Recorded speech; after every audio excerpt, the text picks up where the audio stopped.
قال رب إني ظلمت نفسي فاغفر لي. Assalamualaikum warahmatullahi wabarakatuh. Alhamdulillah wassalatu wassalamu ala Rasulillah wa ala alihi wa sahbihi wa mawalah wa la hawla wa la quwata illa billahi wa ba'du. Alhamdulillah, di siang hari ini kita bisa berkumpul kembali untuk bertalabul ilmi, dan tak lupa salawat juga salam kita hadiahkan kepada Rasul kita Nabi besar Muhammad sallallahu alaihi wa ala alihi wasallam. Kita lanjutkan kajian kita, masih membahas kitab Bahjah Qulubil Abrar, di mana menjelaskan tentang hadis-hadis singkat atau kalam Nabi sallallahu alaihi wasallam yang sangat singkat tapi padat dengan makna.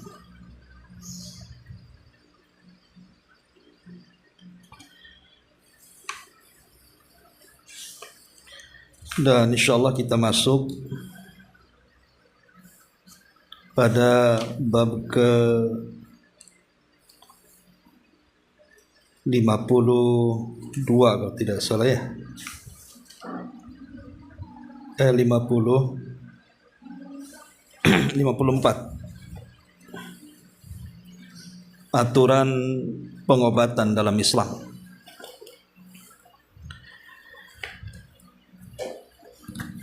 Kita baca hadisnya. An Amr ibn Shu'aib an abihi an jaddihi anna Rasulullah sallallahu alaihi wasallam qala man tatabbaba wa lam yu'lam minhu tibbun fahuwa dhaminun. Rawahu Abu Dawud wa Nasai. Dari Amr ibn Shu'aib, dari ayahnya, dari kakeknya, bahwa Nabi SAW bersabda, barang siapa yang melakukan praktek pengobatan sedangkan ia tidak mengetahui ilmu tentang pengobatan tersebut, maka ia harus bertanggung jawab.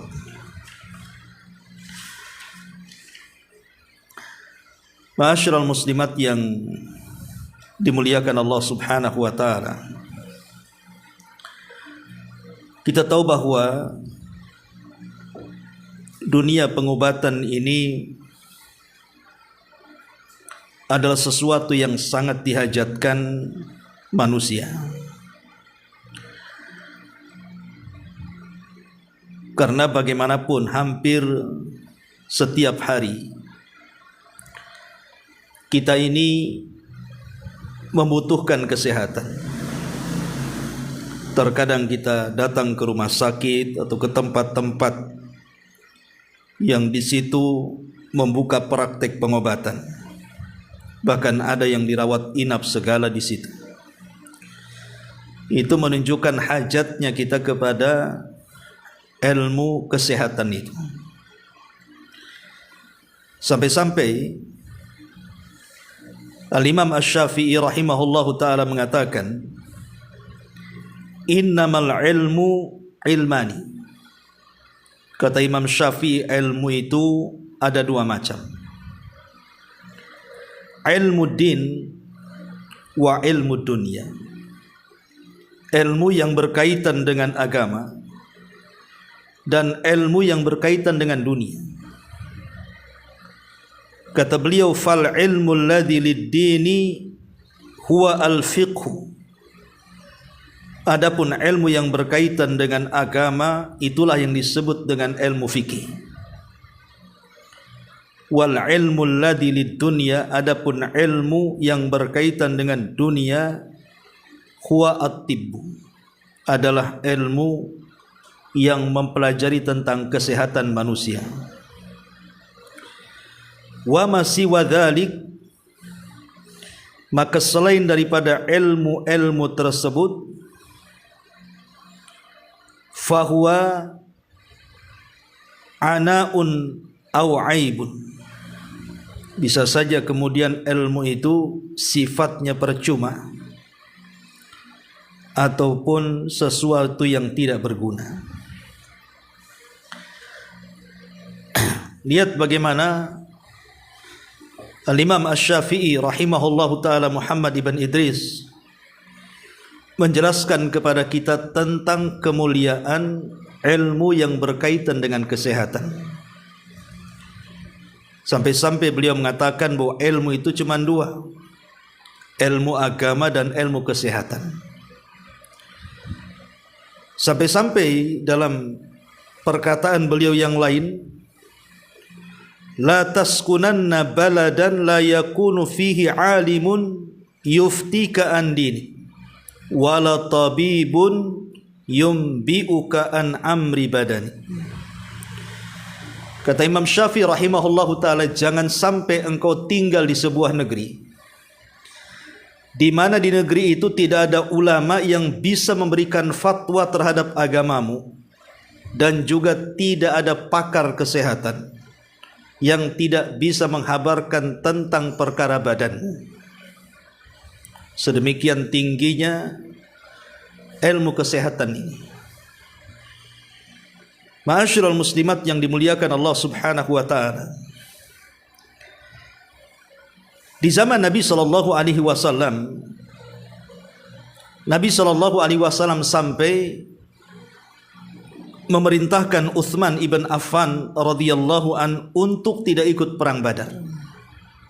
Kenapa? Padahal perang Badar itu adalah perang penentu antara kekalahan dan kemenangan kaum muslimin, antara disembah dan tidaknya Allah Subhanahu wa taala. Tapi oleh Nabi SAW, Utsman itu dilarang, tidak boleh terlibat dalam perang Badar. Kenapa? Karena putri beliau Ruqayyah sedang sakit, dan sakitnya parah. Makanya Nabi mengatakan kepada Utsman, urus istrimu, rawat istrimu, dan engkau akan mendapatkan bagian saham dari peperangan itu. Lihat bagaimana Nabi SAW sampai menjanjikan saham dalam peperangan, padahal Utsman tidak terlibat dalam perang. Kenapa? Karena Nabi SAW menghendaki Utsman itu merawat istrinya Ruqayyah. Walaupun qadar Allah tidak tertolong, kemudian Rasul pulang dari Badar itu, Ruqayyah meninggal dunia. Tetapi syahidnya di sini bagaimana Nabi menginginkan Utsman untuk merawat orang yang sedang sakit. Dan ini keistimewaan bagi orang-orang yang memiliki ilmu kesehatan, agar mereka menangani orang-orang yang berhajat kepada dia. Sebagai bentuk pahalanya, maka Nabi SAW mengatakan, man naffasa am mu'minin kurbatan min kurabid dunya, naffasallahu anhu kurbatan min kurabi yaumil qiyamah. Barang siapa yang melepaskan sebuah kesulitan pada seorang mukmin di dunia, karena sakit itu kan bagian daripada kesulitan. Bagaimana orang sakit itu terkadang menghalangi dia untuk mencari nafkah. Bagaimana sakit itu terhalang dia untuk melaksanakan kewajibannya, entah kewajiban kepada Allah ataupun kewajiban kepada makhluknya. Jadi sakit itu bagian daripada kesulitan hidup. Gara-gara sakit kemudian dia tidak bisa apapun. Makanya Rasul mengatakan, barang siapa yang menghilangkan kesulitan satu saja dari seorang mukmin, maka Allah Subhanahu wa taala akan menghilangkan banyak kesulitan bagi dia pada hari kiamat. Bayangkan kalau seorang dokter, seorang tabib, seseorang pakar kesehatan, dia menyembuhkan penyakit orang lain, satu penyakit yang ia sembuhkan, dia akan mendapatkan banyak kemudahan kelak pada hari kiamat dari kesulitan-kesulitan yaumul qiyamah. Inilah pentingnya seseorang itu mempelajari ilmu kesehatan. Makanya minimalnya adalah di antara keluarga kita itu yang paham tentang kesehatan, entah ilmu kedokteran atau ilmu-ilmu kesehatan yang lainnya, karena itu sangat berhajat atau sangat membutuhkan untuk kesehatan keluarga. Apalagi alhamdulillah di zaman sekarang tidak seperti di zaman dulu kan. Saya masih ingat dulu, saya masih kecil aja, masih SD itu rumah sakit tidak secanggih sekarang. Dan kalau masuk ke rumah sakit yang memang menurut di zaman itu udah canggih, itu udah mikir dulu tuh biayanya. Akhirnya paling tinggi datang ke mantri kan, Bu. Suntik udahlah kan begitu. Makanya kita tahu bahwa posisi seorang tabib, apakah itu dokter atau yang lainnya, itu sangat dirindukan manusia. Karena apabila manusia itu sedang sakit, yang terpikir itu pasti mereka. Kalau ada orang sakit, pasti pikirannya itu ke dokter ini, ke dokter itu, ke sinse sini, sinse itu, dan begitu seterusnya kan. Makanya Nabi SAW ketika ditanya seutama-utama amal, bahkan amalan yang paling dicintai oleh Allah Subhanahu wa taala, kata Nabi SAW, sururun tudkhiluhu ala qalbil muslim. Kebahagiaan yang ditanamkan kepada seorang muslim. Terkadang ada orang yang baru ketemu dokter sudah sembuh penyakitnya tuh. Belum diapa-apain sama dokter padahal kan. Baru nengok dokternya saja sudah sembuh tuh. Karena tingginya keyakinan manusia kepada dokter itu. Jadi sugesti yang melekat pada kita ini kadang-kadang baru ketemu dokter saja sudah sembuh gitu ya. Makanya dokter itu tidak secara langsung dia memberikan kebahagiaan. Di pakar-pakar kesehatan itu tidak secara langsung berikan kebahagiaan kepada manusia. Coba betapa banyak orang-orang yang tadinya sakit badannya, kemudian datang kepada pengobat, kemudian diobati, entah diberi herbal, diberi obat, diurut atau apa namanya, kemudian dia sembuh. Itu senangnya luar biasa. Seolah-olah dunia itu di genggamannya kan. Karena saya juga merasakan bagaimana kalau badan-badan ini sakit, kemudian datang ke dokter atau datang kepada pakar-pakar kesehatan, kemudian diberikan obat, diterapi dan begitu seterusnya. Ketika hilang rasa sakit itu kayaknya senang sekali, Bu. Lah itulah kenapa kemudian amalan-amalan seperti ini adalah bagian daripada menyenangkan hati orang.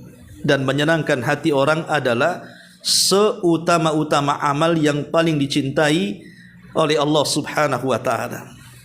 Ma'asyiral muslimat yang dimuliakan Allah Subhanahu wa taala, di zaman Nabi SAW itu juga ada dokter-dokter yang dikenal, seperti contohnya umpamanya ada dokter wanita di zaman Rasul namanya Rufaidah Al-Aslamiyah dari Bani Aslam.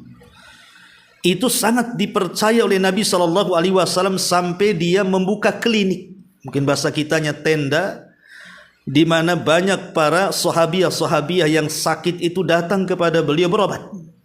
Dan Nabi SAW sangat mencintai Rufaidah ini karena keahliannya di bidang kesehatan. Ma'asyiral muslimat yang dimuliakan Allah Subhanahu wa taala.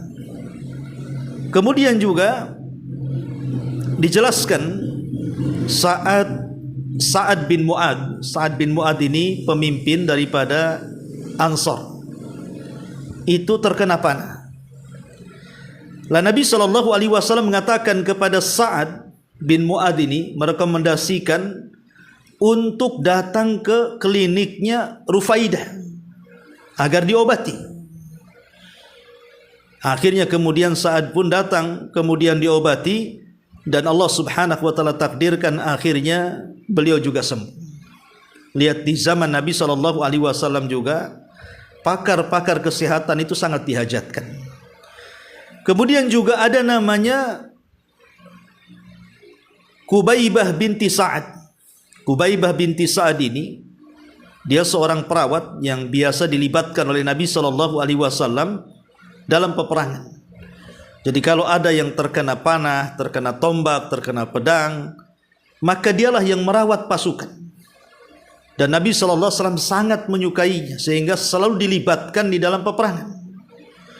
Kemudian di sana juga ada namanya Ummu Atiyah. Ummu Atiyah radhiyallahu anha juga beliau adalah pakar kesehatan. Ummu Atiyah radhiyallahu anha juga suka dilibatkan Rasul dalam peperangan untuk merawat pasukan-pasukan yang terluka. Bahkan salah satu istri Nabi SAW juga Aisyah Ummul Mukminin radhiyallahu anha. Aisyah Ummul Mukminin radhiyallahu anha itu dikisahkan oleh Hisham bin Urwah radhiyallahu anha. Dia mengatakan, laqad sahibtu Aisyata fama ra'aitu ahadan qat kana a'lam bi ayati unzilat wala bi fariḍah wala bi sunnah wala bi syi'ri. Kata beliau, sungguh aku telah bertemu dengan Aisyah, maka aku tidak mendapatkan seorang pun yang lebih pintar darinya tentang ilmu Quran, ilmu faraid, ilmu sunnah, ilmu syair. Dan beliau orang yang paling banyak meriwayatkan hadis Nabi SAW.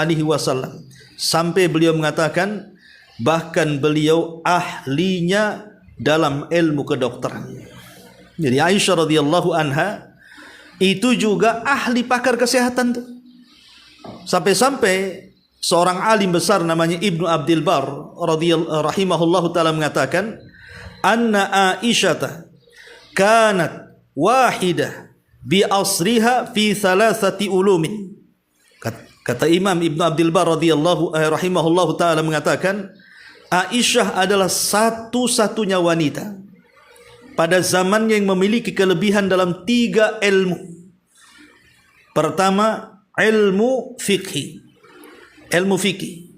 Yang kedua, ilmu syi'ri, ilmu dalam syair. Dan yang terakhir, ilmu tibbi, ilmu dalam kedokteran, kesehatan. Ya. Jadi jangan malas, Bu. Ya.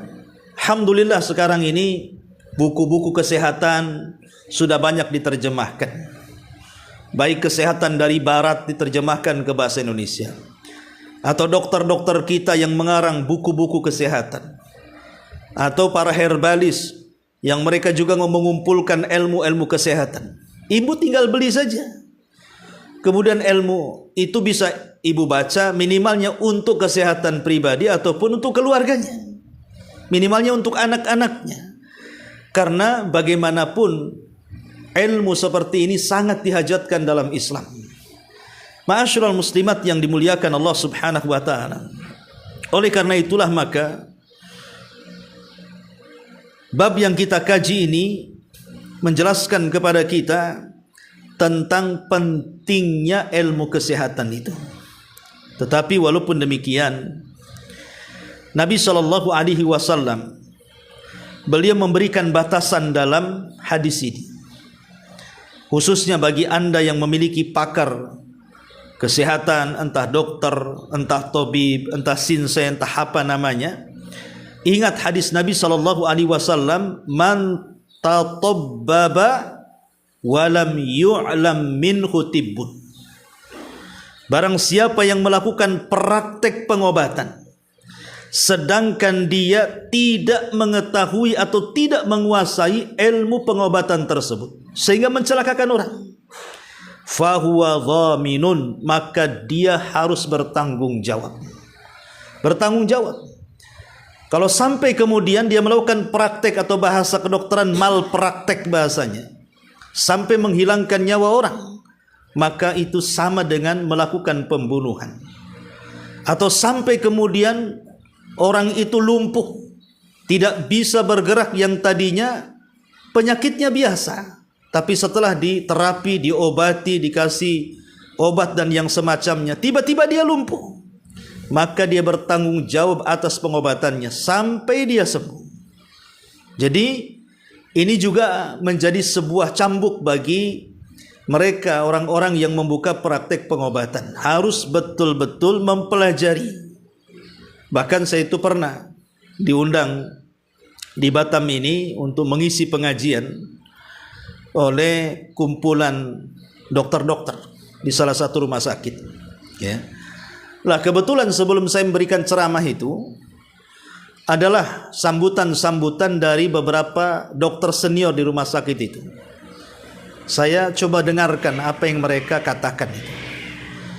Lah, ada seorang dokter yang merupakan senior, bahkan dia kepalanya di situ mengatakan kepada junior-junior yang baru praktek itu, agar tidak boleh melakukan praktek atau memberikan obat kecuali dia harus tahu fungsinya. Kalau tidak, dia harus sharing kepada teman-temannya. Karena dengan terusnya melakukan praktek, akhirnya dia akan tahu obat yang layak, obat yang pantas, dan begitu seterusnya. Termasuk juga praktek operasi dan yang lainnya. Dan ini sungguh luar biasa. Ya, memang harusnya seperti itu gitu kan. Makanya ada istilah yang dikatakan oleh Syekhul Islam Ibnu Taimiyah rahimahullahu taala bahwa separuh ilmu handasa. Handasa itu maksudnya insinyur pasti akan merobohkan bangunan. Separuh ilmu kedokteran bukannya memberikan kesehatan, pasti akan membuat sakit. Dan separuh ilmu agama itu pasti akan menyesatkan. Artinya bahwa kalau kita bergelut dalam ilmu kesehatan itu, ya harus betul-betul didalami gitu ya. Kalau memang belum menguasai, jangan coba-coba kemudian dipraktikkan sebelum dia bertanya, mempelajari, atau sharing kepada teman-temannya, dan begitu seterusnya. Karena saya juga pernah menyaksikan, ya sudah lama sih zamannya dulu, ada orang yang membuka praktik bekam, ya. Karena di zaman itu, ya sekitar mungkin 20 tahun yang silam lah, saya awal-awal ke Batam ini, ya. Jadi ada salah seorang, dia melakukan praktek bekam. Kebetulan orang itu pusing-pusing kepalanya, Bu.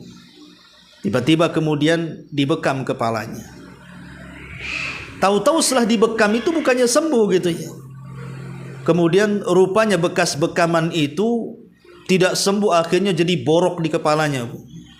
Keluar nanah dan begitu seterusnya, akhirnya masuk rumah sakit. Rupanya orang itu punya diabetes, penyakit gula basah. Jadi harusnya kan tidak lantas langsung dibekam kan, tanya dulu penyakitnya apa, ya keluhannya apa, ada riwayat apa kan begitu. Akhirnya itu sampai lama, sampai berkasus itu kasus itu. Lah inilah pentingnya kemudian juga apapun, bukan ilmu kesehatan, bukan ilmu kedokteran saja, apapun ya yang namanya sebuah perkara yang tidak dalam bidangnya kemudian dia berusaha membidangi, maka tunggulah kehancurannya. Kata Nabi SAW, "Idza wusidal amru ila ghairi ahlihi fantadiri sa'ah." Kalau perkara itu diserahkan kepada yang bukan ahlinya, maka tunggulah hancurnya, tunggulah binasanya. Makanya Nabi SAW juga memberikan arahan kepada kita, siapapun yang melakukan praktek pengobatan dan dia bukan ahlinya, maka dia bertanggung jawab atas pengobatannya. Kalau terjadi sesuatu, maka dia yang bertanggung jawab semuanya. Tidak bisa dilepas tangan seperti itu. Karena bagaimanapun malpraktek itu akan membinasakan orang. Berapa banyak orang-orang yang tercabut nyawanya gara-gara malpraktek. Berapa banyak orang-orang yang lumpuh akibat malpraktek. Berapa banyak orang-orang yang semakin parah penyakitnya akibat malpraktek. Lah hal-hal yang seperti ini patut dicernai. Walaupun kita tahu bahwa dokter sehebat apapun, ya sinse sehebat apapun, pakar pengobatan sehebat apapun, tetaplah dia manusia. Yang namanya manusia juga satu hari pasti ada kesalahannya. Mungkin ketika memberikan resep, mungkin ketika melakukan operasi, mungkin ketika dia melakukan terapi, mesti yang namanya manusia itu tidak sempurna. Tetapi kalau seandainya dia melakukannya itu karena kesungguhannya, memang dia pakarnya di situ, tetapi Allah takdirkan mungkin ada kelalaian satu hari, maka dia harus mengakui kesalahannya. Jangan menutupi. Terkadang banyak orang yang menutupi kelalaiannya. Akhirnya kemudian dia pun berdalih dengan berbagai macam dalih yang mencelakakan orang. Makanya pentinglah seorang pengobat, baik dia dokter atau yang lainnya, ada hubung kait dia dengan Allah Subhanahu wa taala alias muraqabah. Penting dalam ilmu pengobatan itu muraqabah, bahwa dia sedang diawasi oleh Allah Subhanahu wa taala. Karena kalau sifat ini hilang dalam dunia kesehatan ini, terkadang dokter ini asal-asal aja dia ngasih resep. Ya.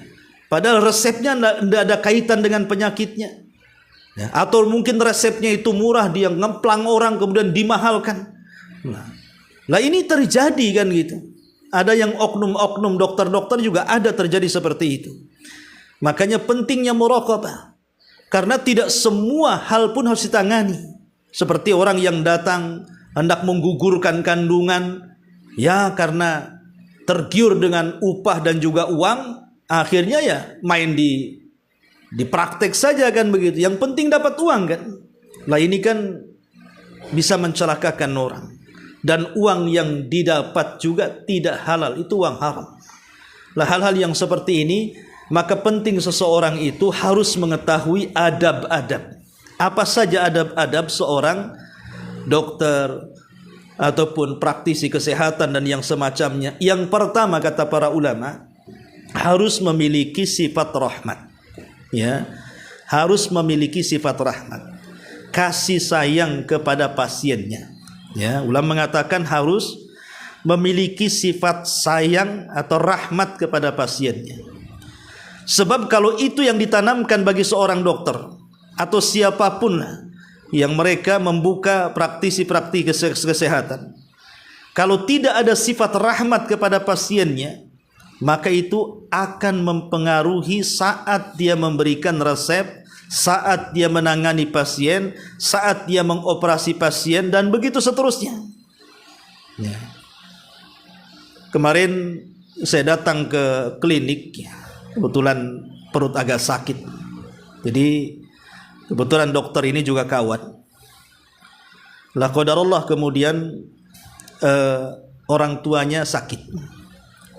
Kemudian dibawa ke salah satu rumah sakit di Batam. Dia cerita, ya, karena kena stroke. Jadi, sampai dia nasihati karena dia dokter, sementara keluarga yang lainnya bukan seorang dokter kan gitu.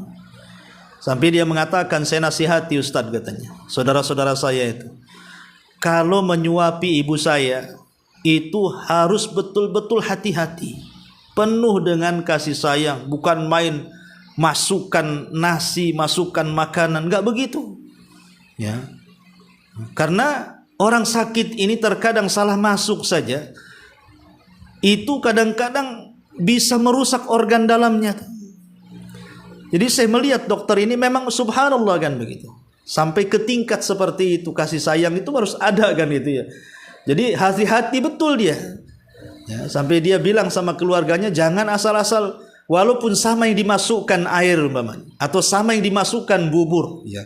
Tapi beda memasukkan sedikit-sedikit dengan kasih sayang, dengan kelembutan, ya. Walaupun istilahnya harus lama mengunyahnya, bisa 1 jam, ya. Daripada tergesa-gesa ingin cepat habis, yang penting orang tuanya makan biar cepat sembuh, dia tidak tahu efeknya tuh. Nah ini harus dipahami bahwa memang seorang terapi kesehatan itu memang harus punya kasih sayang dengan pasiennya. Karena terkadang perasaan sayang itulah yang menumbuhkan kesembuhan kepada pasiennya. Pasiennya makin yakin. Ya. Ini yang pertama kata para ulama adalah harus memiliki sifat rahmat. Yang kedua, ya, as-sabr. Seorang dokter, seorang praktisi kesehatan dan yang begitu seterusnya, maka harus punya kesabaran. Harus sabar dia, ya, menangani pasien, karena yang namanya pasien yang datang kepada mereka itu kan kadang-kadang ada yang lembut orangnya, ada yang kasar orangnya, ada yang sudah tua ngamukan orangnya kan itu ya. Ada juga yang mungkin orangnya agak sedikit gila. Nah, ya memang harus seperti itu kan itu. Sampai ada seorang syekh itu bercerita, ya. Jadi ada pasien datang ke salah satu kliniknya, ini kejadiannya di Jeddah. Ya. Lah, rupanya ibunya ini agak sedikit gila-gila gitu. Dibawa sama anaknya ke dokter. Ketika kemudian konsultasi dengan dokter, dia ngamuk sangamuk-ngamuknya. Sampai kemudian meja pun dijungkir balikannya. Tapi sang dokter hanya senyum dan membiarkan. Bahkan menasihati anaknya ketika anaknya marah sama orang tuanya, dinasihati. Ya, untuk jangan kasar dengan orang tuanya. Lihat bagaimana. Memang begitulah kan begitu. Memang tantangan orang itu masing-masing. Mungkin tantangan dokter juga seperti itu. Maka memang diperlukan kesabaran. Ya, terutama dalam operasi dan yang semacamnya, karena kalau tidak sabar maka tentu akan mengakibatkan hal-hal yang fatal yang di luar kehendak kita. Ini yang kedua. Yang ketiga, ya, harus memiliki ahliyatun. Ahliyah itu artinya betul-betul memperdalam. Ya, jadi bukan hanya dia merasa sudah bisa kemudian itu saja, tidak, ya, harus banyak membaca, harus banyak bertanya, harus banyak belajar dan begitu seterusnya. Ilmu apa saja sih sebenarnya? Bukan ilmu kedokteran saja, ya. Ilmu pertukangan juga kan begitu. Tukang bangunan juga, semakin dia belajar, semakin dia melihat, itu makin cerdas dia.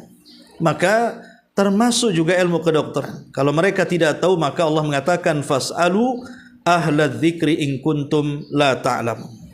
Kemudian yang keempat, ya, jaga hak Allah Subhanahu wa taala. Sesibuk apapun Anda ini mengobati orang, wahai para dokter atau yang lainnya, maka di sana ada hak Allah Subhanahu wa taala yang tidak bisa kita indahkan. Kalau datang waktu sholat, kalau memang pasien ini tidak darurat sholat, ya.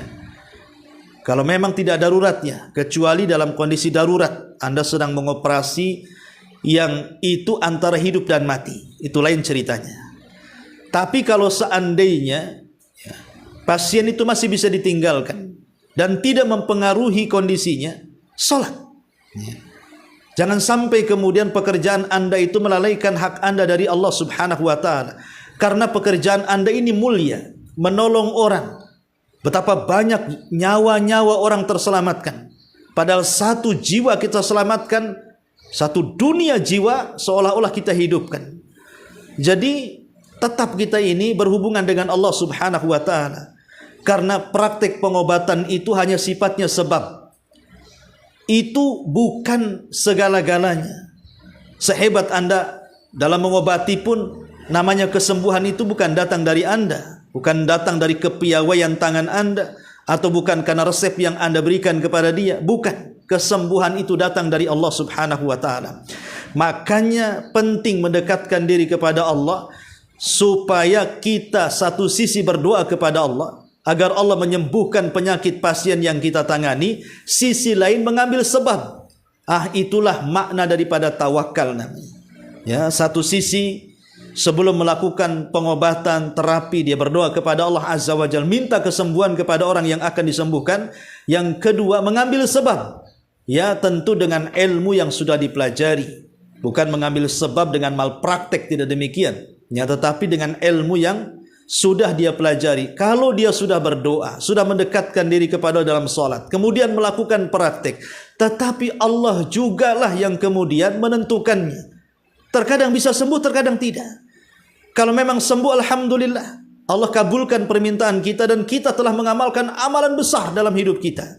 Menolong orang, menolong jiwa orang, menolong kesehatan orang, dan itu berpahala yang tidak akan terhingga. Bayangkan kalau seandainya orang ini sakit, kemudian kita sembuhkan, selama dia sembuh, anggaplah 10 tahun, 20 tahun, kemudian dia melaksanakan sholat, melaksanakan ibadah, baca Quran, zikir, dan yang lainnya, maka kita dapat imbasnya itu, dapat imbas pahalanya. Ya. Lah ini kan sebuah amalan besar gitu ya. Maka jangan lupakan Allah Subhanahu wa taala, karena kesembuhan itu datang dari Allah. Tapi kalau seandainya Allah takdirkan tidak sembuh pun, itu sudah kita usaha sesuai dengan kadar kemampuan kita, tapi jangan melewati batas kemampuan Allah Subhanahu wa taala. Kalau tidak bisa, ya tidak bisa, ya.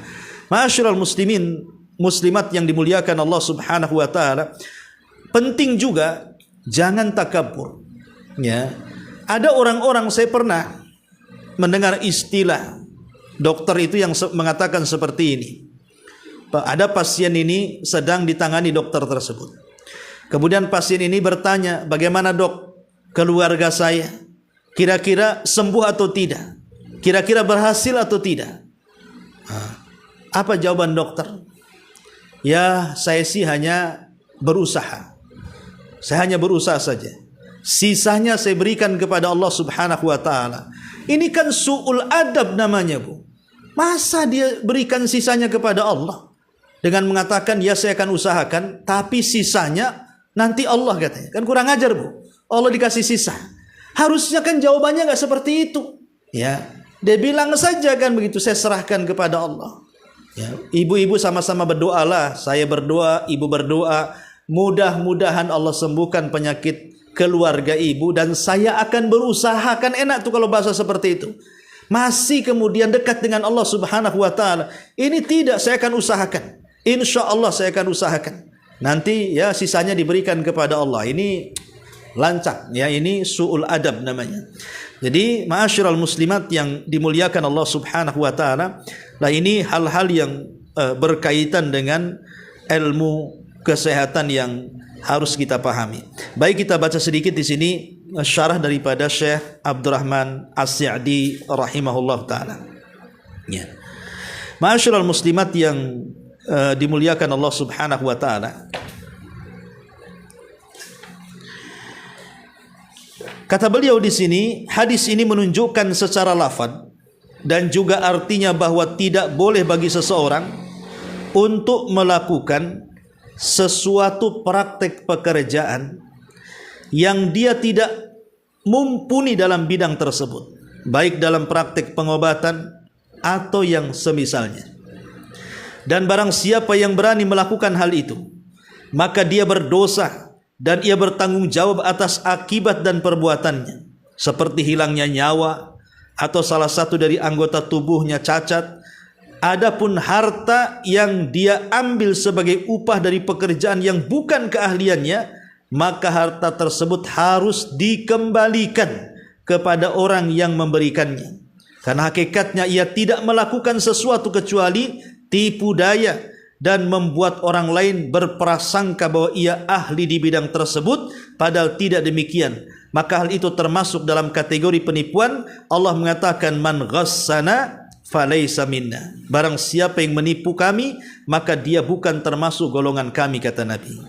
Jadi kalau tetap diambil uang itu dari hasil malprakteknya, maka haram hukumnya. Ya, makanya perlu dibutuhkan kejujuran dokter itu. Kalau memang karena dia lalai, keteledoran dia harus ngomong kepada pasiennya, maaf saya kasih salah obat, kasih salah resep gitu ya. Dan dia harus kembalikan uangnya tuh. Ya. Dan dia harus bertanggung jawab. Kalau memang dia lalai gitu, karena kelalaiannya akhirnya dia salah ngasih resep, dia salah ngasih obat, akhirnya kemudian penyakitnya makin parah gitu kan. Dia harus jujur. Ya, dokter itu harus jujur. Ya, maaf saya yang salah, kemarin saya kasih obat yang salah, biar saya perbaiki, saya kasih obat yang insya Allah bisa mengobati. Harusnya seperti itu. Ya, itu penting, karena kalau tidak jujur ini masuk pada hadis man ghassana falaysa minna. Kemudian kata beliau, termasuk dalam hal ini adalah tukang bangunan, tukang kayu, pandai besi, tukang jahit, tukang tenun, dan yang semisalnya dari orang-orang yang mempromosikan dirinya bahwa ia memiliki keahlian di bidang tersebut agar orang lain menyangka demikian padahal dia sedang berdusta. Karena begini, Bu, kepercayaan kita kepada dokter itu lebih yakin dibandingkan kepercayaan kita kepada bidang-bidang yang lainnya. Pamannya kita berhadapan dengan tukang bangunan, dia pakar di bangunan. Atau dia di bidang tukang jahit, memang dia pakar di jahit. Tetapi keyakinan kita kepada dokter itu jauh lebih melekat dibandingkan kepada keahlian yang lainnya kan. Buktinya apa? Kalau sudah dokter ngomong Bu, tidak bisa dibantah Bu. Contoh umpamanya nih, saya selaku ustadz, saya berceramah tentang bahaya zina. Bahwa zina itu akan mengakibatkan banyak penyakit. Bisa mengakibatkan penyakit AIDS, bisa mengakibatkan penyakit kelamin, bisa berbahaya, bisa dikutuk, bisa dilaknat, bisa diazab, masuk neraka. Kadang-kadang nggak takut Bu. Ya. Coba kalau yang ngomong dokter, ya. Kata dokter, kau kena AIDS ya, 3 hari lagi kau mati. Berhenti kau zina. Saya yakin Bu, dokter lebih ceter itu omongannya itu. Pasti lebih didengar tuh dibandingkan ustadz tuh. Ya kan Bu? Kalau dokter udah ngomong begitu, kau berhenti berzina. Kalau tidak berhenti, kau akan mati kena penyakit 3 hari lagi. Saya yakin berhenti total orang itu Bu. Tapi ustadz ini kalaupun ngawas bahasanya Bu ya, sampai berbusa-busa dia ngomong. Dalil Quran, sunnah, perkataan ulama ditakut-takuti dengan neraka pun, ya keluar telinga kanan, masuk ke telinga kiri. Kadang-kadang mental tidak masuk. Lah inilah yang menunjukkan bahwa kepercayaan kita kepada mereka itu luar biasa. Maka jangan disia-siakan. Ya, kepercayaan para pasien itu, kalau datang kepada terapi-terapi ahli-ahli kesehatan, pakar-pakar kesehatan itu, apalagi dengan promo-promo kadang-kadang, janganlah kita ini menutup-nutupi kekurangan. Kadang-kadang baru buka praktek, baru belajar gitu ya. Kadang-kadang promonya itu seolah-olah dia melebihi dokter kan itu ya. Saya itu kadang-kadang heran juga. Ya, buka layanan kesehatan. Insya Allah dengan terapi ini dapat menyembuhkan 1 penyakit ini, 2 penyakit itu, sampai beberapa penyakit itu ditulis dia. Ya.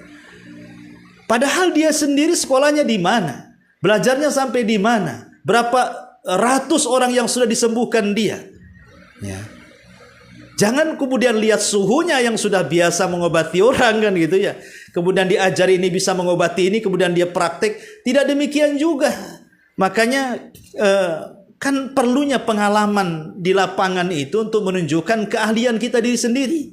Jangan menipu orang dengan promosi-promosi itu. Jangan kayak tukang obat yang di pasar-pasar di zaman bahula itu kan. Kayak ustadz ceramah di pasar-pasar, padahal dia penipu. Na'udzubillah. Ya. Kemudian kata beliau, dapat dipahami dari hadis ini bahwa dokter yang mahir dan yang semisalnya, jika melakukan praktek pekerjaan, namun ia tidak berhasil, bahkan mengakibatkan adanya kerugian, maka dia tidak bertanggung jawab atas kegagalannya. Jadi, kalau memang dia sudah ahlinya, tetapi memang Allah takdirkan meleset, mungkin belum ditakdirkan sembuh pasiennya, atau mungkin sampai merenggut nyawanya, maka ini bukan karena kelalaiannya, karena memang dia sudah berusaha. Itu sudah takdirnya, mungkin penyakitnya tidak sembuh, jiwanya terancam dan begitu seterusnya. Tapi kalau dilakukan karena ketidakadaan ilmu, sok-sokan, malpraktek, kurang ilmu, coba-coba, inilah yang dimaksud hadis-hadis yang disebutkan dalam hadis ini. Karena kata beliau, karena dia telah mengantongi izin praktek dari pihak-pihak yang berwenang atau dari seniornya, maka setiap akibat dari praktek pekerjaan dilakukan oleh orang yang dapat izin praktek, maka dia tidak bertanggung jawab atasnya. Sedangkan akibat dari praktek pekerjaan yang dilakukan oleh orang yang tidak mendapatkan izin praktek, maka dia harus bertanggung jawab atasnya. Hadis ini merupakan dalil bahwa pengobatan itu termasuk ilmu yang bermanfaat, yang wajib dituntut dan dipelajari, baik ditinjau dari hukum syariat maupun hukum akal. Inilah diantara hadis yang ke-54 tentang aturan pengobatan dalam Islam. Dan harus juga dipahami bahwa sistem pengobatan yang sudah saya jelaskan, ada obat-obatan itu memang yang secara nas memang dia adalah obat. Seperti mamanya habbatus sauda, kemudian madu, kemudian juga minyak zaitun, air zam-zam dan begitu seterusnya, ya. Maka kalau ini secara nas memang dikatakan obat-obatan, ya, maka kita boleh menggunakannya walaupun tanpa harus bertanya gitu ya. Dan ini bisa juga kita jadi hadiah, pamannya ibu mau mengunjungi orang sakit gitu ya.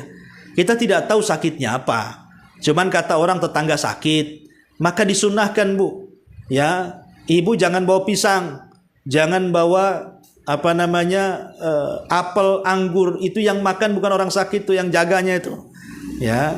Jadi ibu bawa obat-obatan yang umum saja, yang secara umum itu obat-obatan Bu kalau mengunjungi orang sakit itu. Ya kan sekarang udah ada tuh herbal, habatus sauda, madu, minyak zaitun gitu Bu ya. Bawa, nah itu aja itu. Ya. Karena itu kan secara nas bisa mengobati. Kalaupun seandainya minum itu tidak sembuh, tetapi kan kita tidak menyalahi Al-Quran dan Sunnah Nabi SAW, mungkin belum takdirnya dia sembuh. Ya, ini yang pertama. Yang kedua, atau obat-obatan yang kita bawa itu tidak berdasarkan nas Quran atau hadis Nabi SAW. Boleh jadi mungkin ada pakar-pakar herbal yang meneliti bahwa akar ini menyembuhkan ini, akar ini menyembuhkan itu, daun ini kalau direbus diminum airnya bisa ngurangi ini, ngurangi itu. Dan itu terbukti dan kebanyakan manusia memang mengiyahkan. Kebanyakan manusia sudah praktik dan sembuh. Walaupun tidak semua sembuh, tapi umumnya manusia ya menganggap seperti itu. Ya, maka nggak apa-apa. Ya, ini kita gunakan untuk perobatan. Yang jadi masalah itu yang ketiga, Quran Sunnah tidak mengatakan ini obat. Secara medis juga mungkin praktek di lab tidak ada. Orang-orang mengatakan bukan obat. Kemudian dijadikan sebab pengobatan seperti yang dilakukan dukun-dukun. Ya Bu ya. Paranormal, bomo-bomo, kadang-kadang aneh-aneh pengobatannya, pakai keris, rupanya kerisnya beli di online, kemudian pakai batu ake, nanti penyakitnya dipindah ke ayam, zalim lagi sama ayam. Nah ini nggak usah, kalau jelas-jelas yang seperti ini sistem pengobatannya, ini menjurus kepada kesyirikan Bu. Yang jelas-jelas saja Bu, ya datang ke dokter, datang ke ya terapis-terapis kesehatan yang memang sudah jelas gitu ya. Daripada datang ke dukun yang katanya simsalabim langsung sembuh. Kata siapa tuh? Ya nggak ada ceritanya. Mereka itu hanya berdusta dan berdusta saja. Jangan percaya dengan mereka yang sok mampu mengobati dengan cepat, dengan kilat, tanpa harus operasi, begini dan begitu. Itu semua adalah hoax. Dan itu masuk pada kategori penipuan. Belum lagi ada unsur kesyirikan yang membahayakan akidah kita di dunia dan akhirat kita. Wallahu a'lam bishawab. Ini yang bisa sampaikan sebelum saya tutup. Silakan Bu, kalau ada yang mau bertanya silakan. Kita melakukan pengobatan, tapi itu dibayarkan. Bagi tidak ada pahalanya. Iya. Bagaimana hukumnya seorang dokter yang membuat takrif ya, ataupun seorang terapis dan begitu seterusnya ya. Boleh tidak seseorang itu meminta upah dari hasil jerih payah pengobatannya? Tidak ada masalah, kan ada hadis Nabi SAW ketika Abu Sa'id Al-Khudri radhiyallahu an dengan sekumpulan orang, dia sedang safar, kemudian hendak bertamu kepada sebuah desa karena kebetulan waktu itu habis bekalnya. Akhirnya kemudian ditolak. Ketika ditolak, rupanya pemimpin desanya atau kepala desanya tersengat kalajengking. Maka orang-orang desa pun meminta sahabat-sahabat ini untuk mengobatinya.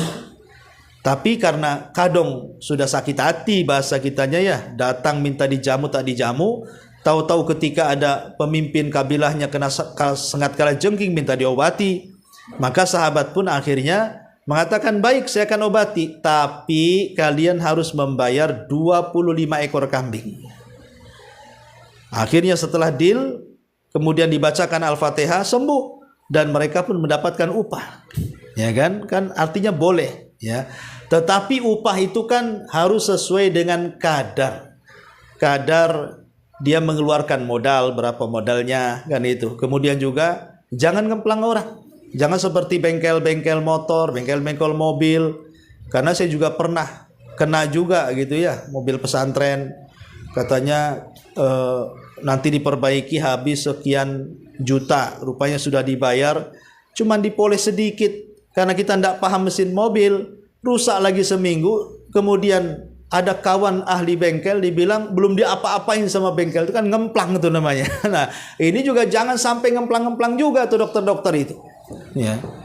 Jadi kalau ingin mendapatkan pahala di dunia dapat, di akhirat dapat, ya satu sisi juga nolong orang lain, ya sisi juga kita mendapatkan kebaikan dunia dengan upah tadi. Wallahu a'lam.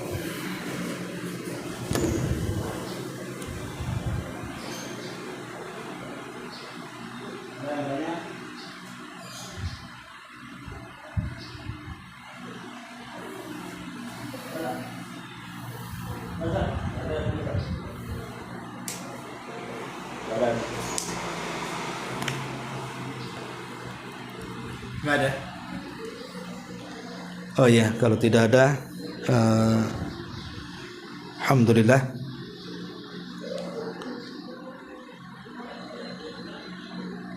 Oh, ini ada pertanyaan soal apa ini? Assalamualaikum Ustadz, bagaimana hukum Islam untuk program apa ini nggak jelas. Coba ini baca Pak Jul. Ini. Hah? Surrogensi di mana embrio bayi tabung suami istri dititip dalam rahim wanita lain sampai dilahirkan, dan bagaimana nasabnya anak tersebut. Oh, menitipkan embrio di rahim orang lain gitu. Ya, alhamdulillah. Wallahu alam, ini kan perkara-perkara kekinian kontemporer ya. Di zaman Nabi SAW tidak ada yang seperti ini ya. Bayi tabung ini kan baru terjadi hari-hari ini ya, zaman-zaman sekarang gitu, zaman-zaman kiwari. Zaman-zaman dulu kan tak ada ya. Menitipkan embrio di rahim orang lain sebaiknya tidak dilakukan.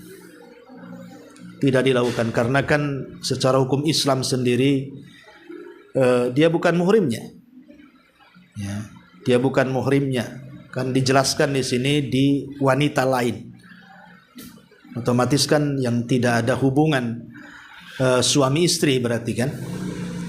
Sementara bayi tabung sendiri yang jelas-jelas dititipkan di rahim istrinya sendiri saja diperselisihkan para ulama. Ya, tentu ulama kontemporer sekarang ya, ada yang membolehkan, ada yang tidak. Apalagi kalau diletakkan di rahim wanita lain, ya jelas tidak bolehnya. Sementara bayi tabung yang jelas-jelas di rahim istrinya sendiri saja diperselisihkan tentang boleh dan tidaknya. Wallahu a'lam.